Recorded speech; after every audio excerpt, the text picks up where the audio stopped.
Thanks, guys. Good to see everybody.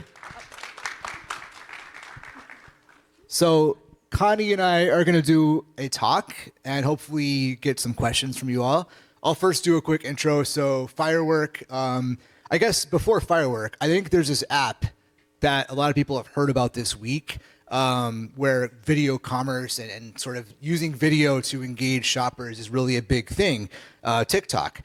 Firework is here not to compete with TikTok, but we actually think there's a really interesting opportunity to make websites for brands and for retailers less kind of traditional static wall of text, wall of PDPs. I like what the gentleman in the back said about every website looks the same. We're here to enable brands and retailers to make their websites more immersive and more engaging by putting video into the path to purchase. So Connie from 3 Ships, I guess I'm supposed to get on the stage. Connie from 3 Ships is one of our best partners. She's been working with us for a while. Besides having a really amazing story in terms of founding 3 Ships Beauty with her partner, also they've been really forward-thinking in their use of video to accelerate engagement and drive their level of community and ultimately conversion. So I'll pass it over to Connie for a quick intro. Awesome, thanks, and I'll Trey. sit. Hey everyone, so for those who don't know me, my name is Connie, and as Trey mentioned, I'm one of the co-founders of 3 Ships Beauty. Actually, does anyone here know 3 Ships? Yay, so exciting. So we started the brand originally under a different brand name back when I was 23 with $4,000 in savings, and it was originally handmade in my kitchen. And what my co-founder Laura and I had in common at the time, other than being two 23-year-olds, is that we were two broke college students who could not justify spending hundreds of dollars on high-quality natural skincare. So this is what became 3 Ships in 2020 after we rebranded. And it's been such a journey. We're carried in over 1,000 retailers now. We are on Dragon's Den. Last year we collaborated with Disney, but I'm really excited to be chatting with you today about live shopping. Okay, awesome. Thanks, Connie. So getting into more about live shopping, you have been an early adopter. You've been doing this for a while. Tell us how you got into this concept of video and live shopping to begin with. Yeah. So I think the first time that we came across live shopping and decided to use it is back in 2021 during the pandemic. At the time, everyone was at home, and we realized there was such a big opportunity given the fact that no one had anything to do and everyone was just locked in their homes. So that was the first time we tested live shopping. We had a product launch. It was a new cream. And I remember we decided to do a live show as a pre-sale. So whoever tuned into the live, which was the week before launch, they would have first access to this new launch. We did an exclusive bundle, a gift with purchase. And I remember this live really well because it was so chaotic. We got like a $20 Amazon tripod. And we used my iPhone, and I remember we put the iPhone too far away from like where my co-founder and I were sitting, so we couldn't even read the comments as they were coming up from the audience as they were tuning in. We only had one customer service person manning the chat, so again, very chaotic energy. But I remember realizing that there was a lot of potential because we did like 20 grand in that 1 hour. And back then, being a year into our business, that was like the equivalent of a couple of days, if not like maybe a week of online sales. So we quickly realized that there was a really good ROI on this and decided to explore it further. Yeah, who doesn't like 20 grand in sales? Yeah, casual. I guess I'll skip around. I think going back to TikTok, a lot of people think about TikTok Shop and Instagram Live and YouTube and all these other channels. What motivated you and what continues to keep you investing in video on your site versus on third party or maybe in both places? The way that we think about video on platforms like Instagram is that's more for brand building and for reaching new customers. It's also shorter form video content that's very trend driven, at least in our industry, like skincare TikToks, like skintellectual TikToks, skin talk. Like there's like this whole rabbit hole of different trendy videos it can go down. Whereas when someone lands on our website, we think of that more as a warm lead because they've proven that they want to explore more about your brand. So the video on our site is longer form content. It's more educational. We also have even like customer testimonials on our site. And we actually repurpose some of the snippets from our live shows on our PDPs, on our product pages, so people can see how we talk about the product and how we use it. So I think both of them are really important, but we use them in very different ways. Yeah, love that. I like to think that third-party social is like a farmer's market. I love going to farmers markets, but what happens when it's minus 20 and the farmers market is closed? You've got to have your own relationships, and you guys have done a really good job of doing that. And I guess to that end, one of the challenges that I see a lot is with brands, how do you get consumers to actually come to your site and stay there? And you guys have done such a good job of fostering community. Maybe you could speak more to that. Yeah. I mean, community is everything for a startup. And in the beginning days, it was me and Laura literally going to our local farmers markets and selling our handmade products with our like $300 laser printer that we use for our labels. And that was our community back then. But now it's scaled a lot. And I honestly think live shopping has helped a lot in that area too. The reason why I think we have such a strong relationship with our community is that Laura and I, as co-founders, are always accessible. We're very authentic, I would say. And the way that we use even something like live shopping is it's a chance for anyone to tune in and ask us any questions that they have. They see me and Laura sitting in my house most of the time. They can see my kitchen in the background. And they can, again, like say anything they want to us and get that direct one-on-one connection.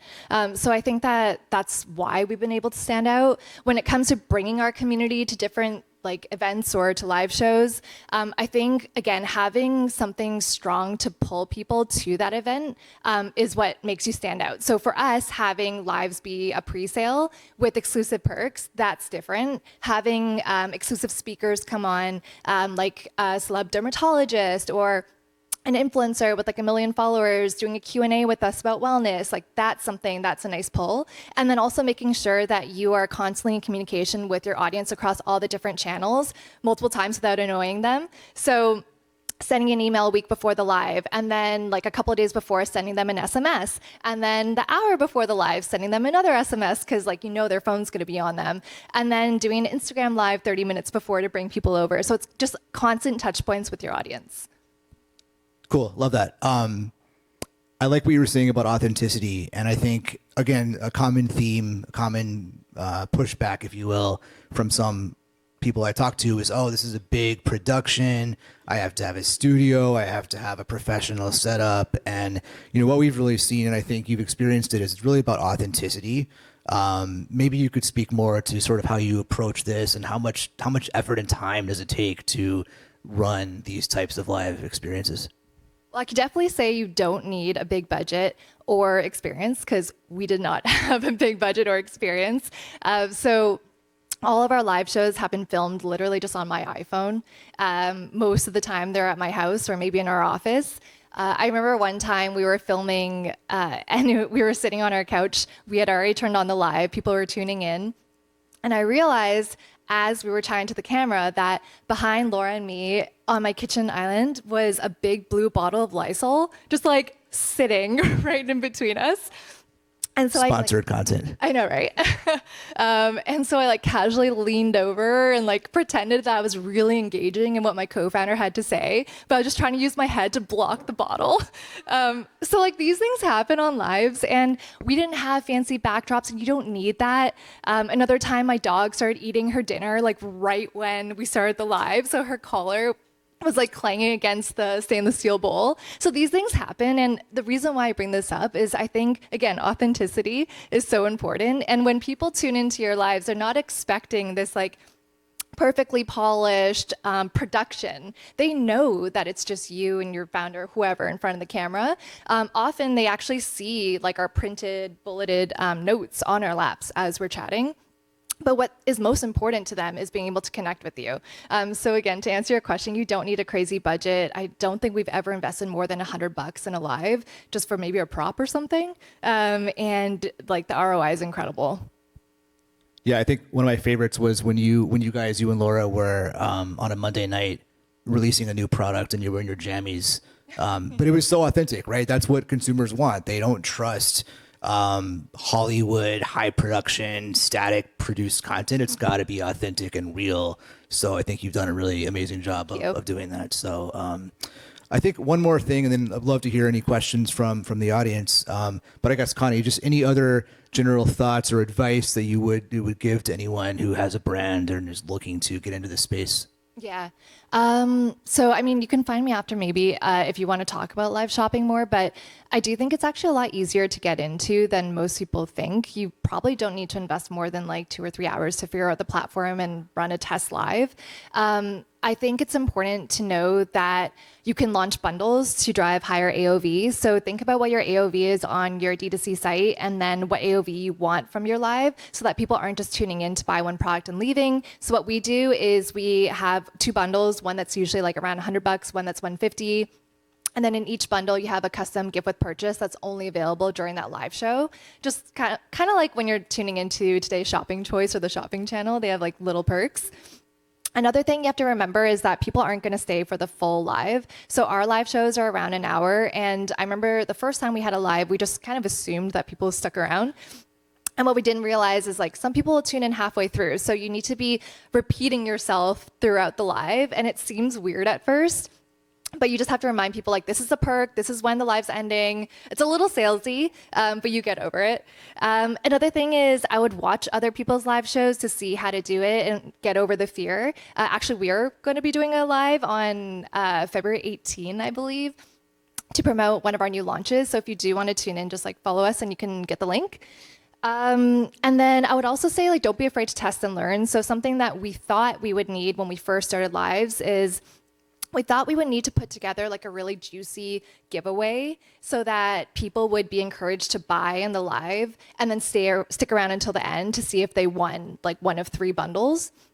And then we spent a lot of time putting together these bundles too and curating these packages. And then one live, we just decided like, let's just scrap this and see what happens. And we had the same number of viewers stay till the end. So just don't be afraid to play around with it and know that it's like a really fun new platform and no one's expecting perfection. Love it. Okay, questions. Anyone have questions for Connie about 3 ships, about Firework, anything?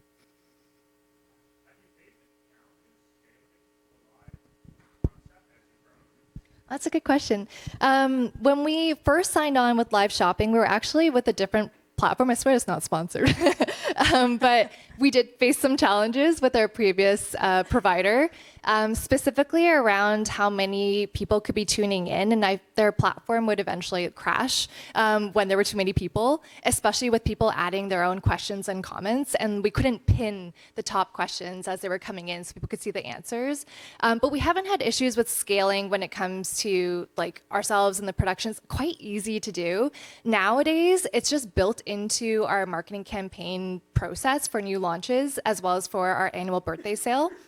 And so we just have a junior person on our team. Our marketing coordinator actually organizes the whole live show. And like a couple hours before the live, my co-founder and I get a rough script and we practice a few times and then you're good to go. So yeah, it's actually quite easy to scale. That's awesome. All right, over here. Hi. So I follow you here. Oh, Wait, hi. yeah? Sure. No, this is really cool. I do follow you, and I have for a long, long time. Oh, thank you. I'm just wondering, how do you invite people, or how do people get the link for the live? And do you have a sign up? How does that work? Because I don't think I've ever received it, or I would be on your live. Are you on our mailing list? So we send out the link around a week before our live shows to everyone on our mailing list, or if you're subscribed as an SMS subscriber via text. And so there's like a really basic email. We usually do something like a pixelated background, so you blur out the new launch, and we'll say something like, be the first to find out what's launching on February 21st. Click on the link, and then that puts in, I think, a calendar invite into your calendar so you won't miss the live. And then the link actually goes straight to a page on our website, which has a countdown to the live show. And so that appears in your calendar. And then during the live, you just click on that URL, and that becomes like the Firework platform. Other ways that we communicate with our audience about our lives is on Instagram. So we put it up on Instagram stories. And then we also hop on Instagram live 5 minutes before our live show to remind people like, hey, like tune into the platform, click on this link, and then we hyperlink it. Amazing. I saw other questions here.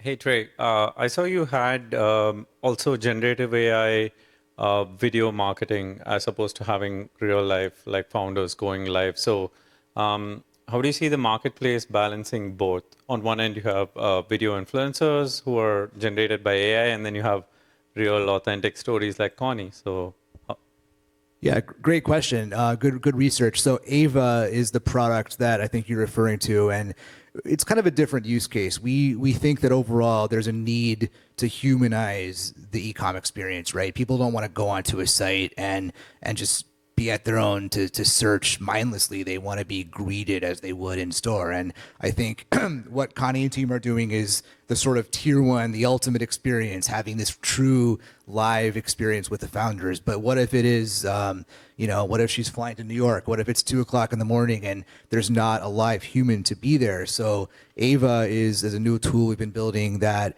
essentially is an AI human that is not designed to do the level of robustness that we're talking about here, but giving consumers sort of a almost like a Siri experience where you can go onto a website, have a conversation, help guide down the path to purchase, figure out which products are best for you, and so on and so forth. So it's really supplemental, I think, to this type of true live experience. All right, we have time for 2 more questions. Anyone else? All right, over here, you got it. You go. Thank you. Hey, Connie. Really inspired by your story, especially a broke college student starting something so massive. I worked for a few years after university, had the funding, and then still was too afraid to take the leap myself and develop a product. So I jumped into drop shipping from healthcare side, and I was like, okay, let's keep it lean, test some products, see what we could do. And it took me a couple of stores until I started to get traction and scale. But the most enticing thing for me was the fact that you could go to a different product. There wasn't as much risk, but for you, developing your own product, you and your co-founder, you guys had to throw everything at the wall and figure out there's no switching products. We can't change up the store. We have to make this work. So I imagine you went through growing pains and you had to basically face the audience and just determine whether or not you're gonna continue with marketing it. What was your mindset when you were hitting those lows, which I imagine happened, where you're like, our CPAs are too high to make it work? How did you cope with that and move forward? Oh, that's such a good question. Thank you. Oh man, I feel like every day has highs and lows where you kind of feel like you want to quit. There were many challenges along the way. For those who may know our story, my co-founder was diagnosed with brain cancer when we were 26. Obviously, COVID happened. We went through the rebrand. We fundraised, just so much. I think sometimes when people ask, when we first started when we were 23 and making things in my kitchen, did we ever feel like this wasn't going to work out? And I can honestly say I never thought that it wouldn't work out. And I think it was because I knew I had such a good support system. And it wasn't necessarily financially, but it was just I knew I had people I could lean on. And when we first started what became 3 Ships, I was really nervous to talk to people about the idea because I felt like it was kind of dumb. We were making things in my kitchen and stainless steel mixing bowls and Home Depot buckets. And I just was a little embarrassed by the product. But I realized that if I didn't ask people for help and talk to people and see okay, if we can't afford a trademark lawyer, who do we know who might have an uncle who's married to someone who could do this? So unless you put yourself out there, you really never know. And I think another thing that's helped me along the way is recognizing how far we've come. So I can do this through a couple ways, but one of them is I actually have a folder on my computer, and it's just called my personal wins with a little exclamation mark. And anytime something happens that is something small, it could be a positive customer review or a really good before and after photo from one of our products, or it could be something like signing on a really big retailer. I screenshot it and I save it because when I'm going through those low periods, it's really nice to have something to refer back to. And the last thing I'll say is also reflecting on the things that I thought were challenging back in the day and realizing that I could do them today in my sleep. So something I do on a weekly basis is actually track my stress levels, my happiness levels, and also what I was working on and what I was stressed about. And you'd be shocked when you look back at when you first started your first drop shipping business, things that you thought were so hard in the beginning, you could probably do very easily now. So just I think documenting the journey is so important. And yeah, I found that that's really helped me. I think we've got time for one more question. We got one at the back right here.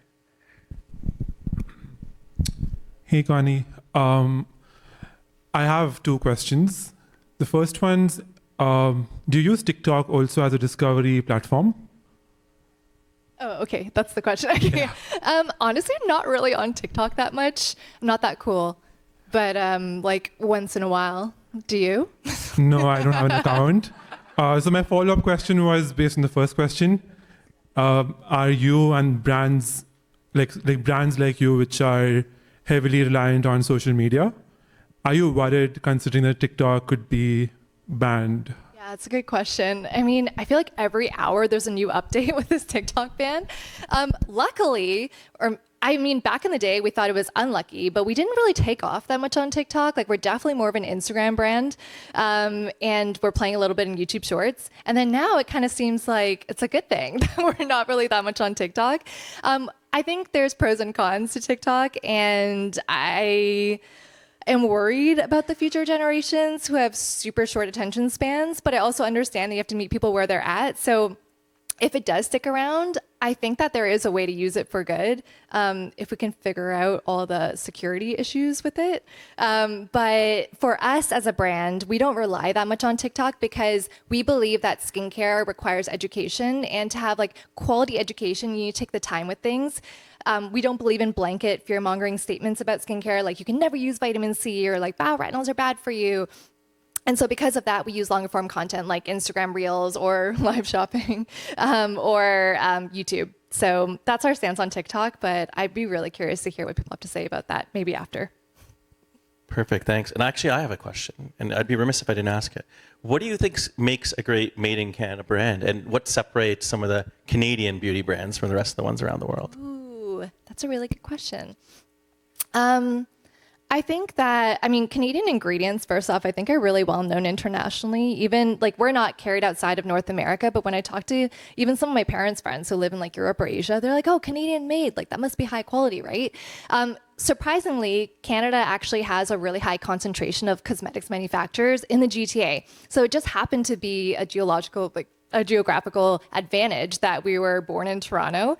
I remember when Laura and I first started Three Ships, we just Googled like skincare manufacturers. And we found a bunch in Toronto and later realized like all these American brands are manufacturing their things here. I would also say like the Canadian beauty community is very tight knit. So we have our WhatsApp groups, we have our Instagram groups, and I think it's because there's only so many of us. So we really try our best to help each other out. So we're helping each other like getting to retailers, like with our marketing strategies. But I mean, hopefully that answered your question. That was great. I didn't know about any of that, so that was really interesting. But Three Ships is the best, definitely. Rick, thank you. Thanks a lot, guys. Really appreciate your insight and sharing your knowledge today.